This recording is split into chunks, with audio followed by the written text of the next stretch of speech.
नमस्कार दोस्तों, ब्रह्मोस क्लासेस में आप सभी का दिल खोल कर स्वागत है।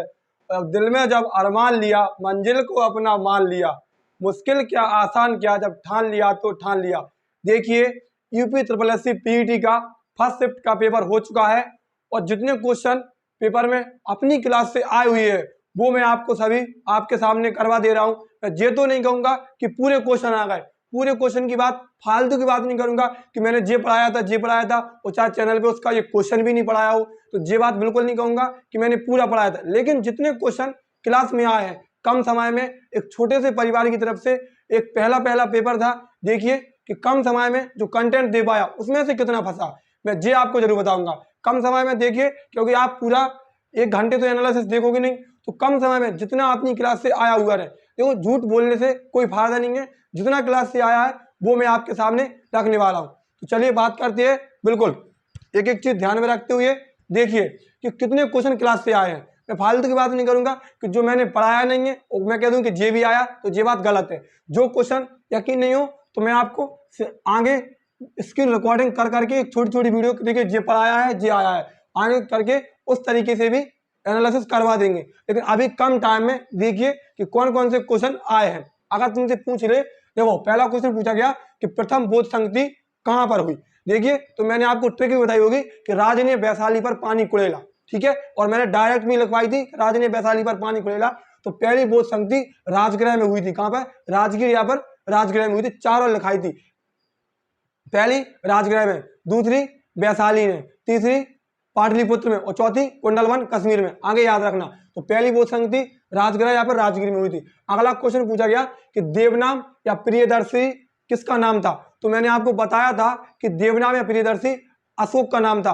अशोक का स्पष्ट नाम मास्की, गुर्जरा और नेट्टूर अभिलेख में मिलता है, लेकिन अशोक का अधिकतर नाम अभिलेखों में देवनाम यहाँ पर प्रियदर्शी मिला। जो मैंने आपको बताया था क्लास में, अच्छे से देख लेना आप। तो देवनाम प्रियदर्शी अशोक का नाम था और अशोक का स्पष्ट नाम अगली शिफ्ट के लिए पूछा जा सकता है कि किस में मिलता है। तो नेट्टूर, मास्की और गुर्जरा अभिलेख में अशोक का स्पष्ट नाम मिलता है। आगे बात करें, तांबे का प्रथम बार ताम्रपाषाण युग में किया गया। तांबे का प्रथम बार प्रयोग तो ताम्रपाषाण युग में किया गया। ये क्वेश्चन पूछा गया। भूदान आंदोलन, क्लास देख लीजिए, भूदान आंदोलन किससे संबंधित है। तो मैंने आपको बताया होगा कि भूदान आंदोलन विनोबा भावे से संबंधित है, ठीक है। और उसी के नीचे मैंने एक क्वेश्चन और लिखा था, अभी मुझको वो भी याद है कि गुलामगिरी पुस्तक किसकी है। आपने यदि क्लास देखी होगी तो इस क्वेश्चन के नीचे, भूदान आंदोलन क्वेश्चन के नीचे लिखा था कि गुलामगिरी पुस्तक किसकी है, ज्योतिबा फुले की। तो जस्ट उसी के नीचे जो ऊपर क्वेश्चन था, तो भूदान आंदोलन किससे संबंधित है? विनोबा भावे से संबंधित है। अगर तुमसे पूछ ले कि ईस्ट इंडिया कंपनी के समय किसका शासन था, तो मुगल का शासन था। ये क्वेश्चन बिल्कुल सरल क्वेश्चन पूछे गए। ईस्ट इंडिया कंपनी के समय मुगल का शासन था। ईस्ट इंडिया कंपनी की स्थापना 1600 ईस्वी में हुई थी, इसको भी याद रखना। अगर तुमसे पूछ ले दिल्ली चलो, कितनी बार बताया कि दिल्ली चलो का नारा सुभाष चंद्र बोस ने दिया था। सुभाष चंद्र बोस ने दिया था। कहां से दिया था ये भी बताया था, सिंगापुर से दिया था। दिल्ली चलो का नारा सुभाष चंद्र बोस ने सिंगापुर से दिया था। और मैंने बताया करो या मरो का नारा महात्मा गांधी ने दिया था। स्वराज मेरा जन्मसिद्ध अधिकार है, मैं इसे लेकर ही रहूंगा, बाल गंगाधर तिलक ने दिया था। और अगर तुमसे पूछे कि मेरे सर पर पड़ी एक एक लाठी अंग्रेजों की ताबूतों की कील साबित होगी, तो ये लाला लाजपत राय ने दिया था। ये नारा मैंने आपको ये सभी बताए हैं। तो दिल्ली चलो का नारा सुभाष चंद्र बोस ने दिया था। आगे बात करें लोकसभा की आयु। लोकसभा की आयु कितनी बार बताई कि लोग, एक बार तो ध्यान होगा यदि आपको कि मैंने लिखा था 35 वर्ष राष्ट्रपति, उपराष्ट्रपति और राज्यपाल। राष्ट्रपति, उपराष्ट्रपति, राज्यपाल के लिए कितनी आयु चाहिए? 35 वर्ष। राज्यसभा के लिए 30 वर्ष, लोकसभा के लिए 25 वर्ष, ध्यान रखना। और वोट डालने की उम्र 18 वर्ष। कौन से संविधान संशोधन? 21 से घटाकर 18 कर दी गई, 61वां संविधान संशोधन, आपको याद आ रहा होगा, ठीक है। तो लोकसभा के लिए आयु 25 वर्ष। आगे बात करें जैव विविधता दिवस। जैव विविधता दिवस कब मनाएगा? ध्यान करिएगा, 22 मार्च को जल दिवस, 22 अप्रैल को पृथ्वी दिवस और 22 मई को जैव विविधता दिवस। आप सभी को याद होगा जैव विविधता दिवस 22 मई को मनाया गया। सबसे बड़ा नदी द्वीप माजुली नदी द्वीप कहाँ पे है? असम में है। कौन सी नदी पर है?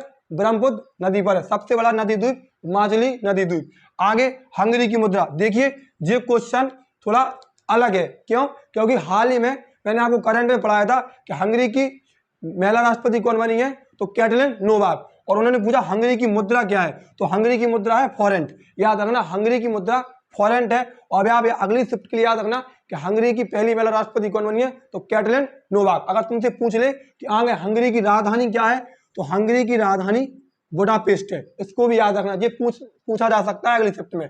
तो हंगरी की मुद्रा फॉरेन, हंगरी की पहली महिला राष्ट्रपति कौन, तो कैटलिन नोवाक, और राजधानी क्या है, तो बुडापेस्ट है। आगे बात करें, मोस्ट इंपोर्टेंट कहा था कि भाषा के आधार पर बनने वाला पहला राज्य आंध्र प्रदेश। लिख लीजिए, भाषा के आधार पर बनने वाला पहला राज्य कौन सा है, तो आंध्र प्रदेश है। नौटंकी कहाँ का, कहा था नौटंकी और कत्थक पंडित बिरजू महाराज का निधन हो गया। आगे याद रखना, कत्थक पंडित बिरजू महाराज का निधन हो गया, क्योंकि कत्थक से संबंधित थे। नौटंकी कहाँ का है, तो नौटंकी उत्तर प्रदेश का। अरे नौटंकी कौन करते हैं, नौटंकी उत्तर प्रदेश वाले ही करते हैं। ओलंपिक समिति का हेडक्वार्टर कहाँ पे है, ध्यान दीजिए। ओलंपिक की स्पेशल क्लास पढ़ाई थी, ओलंपिक की स्पेशल क्लास पढ़ाई थी। और ओलंपिक समिति का हेडक्वार्टर कहाँ पे है, तो स्विट्जरलैंड में है।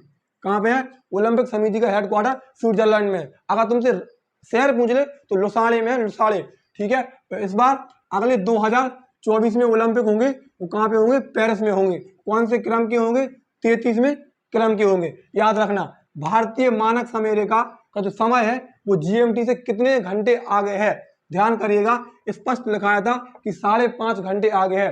भारतीय मानक समय का जो समय है वो कितने घंटे आगे है, 5.5 घंटे आगे है। और भारतीय मानक समय रेखा 82.5 डिग्री गुजरती, भारत के 5 राज्यों से गुजरती, ये भी आपको बताया था। बिहार का शोक किसे कहते हैं, कोसी नदी को कहते हैं।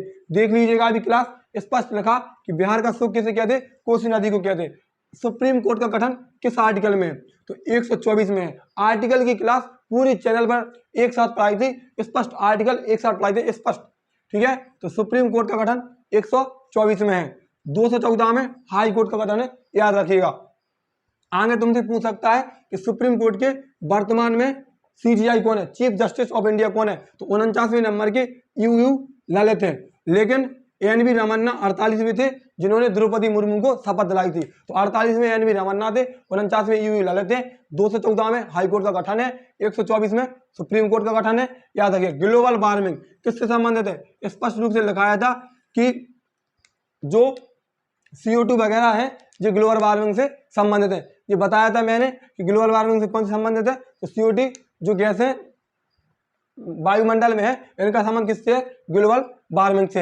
अगर तुमसे पादप की कोशिका भित्ति किसकी बनी होती है, ध्यान रखिएगा। साइंस की ब्रह्मास्त्र सीरीज में साइंस की एक स्पेशल क्लास ली थी, स्पष्ट लिखाया था कि पादप कोशिका भित्ति सेल्यूलोज की बनी होती है। किसकी, पादप कोशिका भित्ति किसकी बनी होती है, सेल्यूलोज की बनी होती है। और ये क्वेश्चन करंट में उठा के देख लीजिएगा कि बुलियन, प्रधानमंत्री नरेंद्र मोदी ने बुलियन एक्सचेंज का उद्घाटन कहाँ पर किया, तो ये गुजरात में किया। प्रधानमंत्री नरेंद्र मोदी ने बुलियन एक्सचेंज का उद्घाटन कहाँ पर किया, तो गुजरात में किया। स्टील कचरे से सड़क कहाँ पर बनी, तो सूरत में बनी। बुलेट ट्रेन का पहला स्टेशन तो वो भी सूरत में बना। और अटल ब्रिज का उद्घाटन कहाँ हुआ, तो अहमदाबाद गुजरात में हुआ, पतंग के आकार का, ये भी बताया था। तो प्रधानमंत्री नरेंद्र मोदी ने बुलियन एक्सचेंज का उद्घाटन कहाँ पर किया, तो गुजरात में किया। अगर तुम बले चलो अभियान, ये भी क्वेश्चन करंट का है, याद रखिएगा।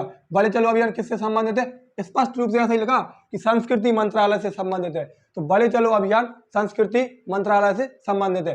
हर घर जल में पहला राज्य पूछा गया, मैंने आपको राज्य भी बताया था, केंद्र शासित प्रदेश भी बताया था और जिला भी बताया था। तो हर घर जल में पहला राज्य कौन सा है, गोवा है। और राज्य तो गोवा है, लेकिन जिला कौन सा है, बुरहानपुर, मध्य प्रदेश का बुरहानपुर लिखाया था। हर घर जल में पहला राज्य गोवा है। और कौन सा भारत का एक पड़ोसी देश नहीं है, तो उसमें ऑप्शन में था यूएई, संयुक्त अरब अमीरात नहीं है, ठीक है। और यूएई की बात करें तो यूएई की राजधानी अबू धाबी है, ठीक है। इसकी मुद्रा दिरहम है, याद रखना।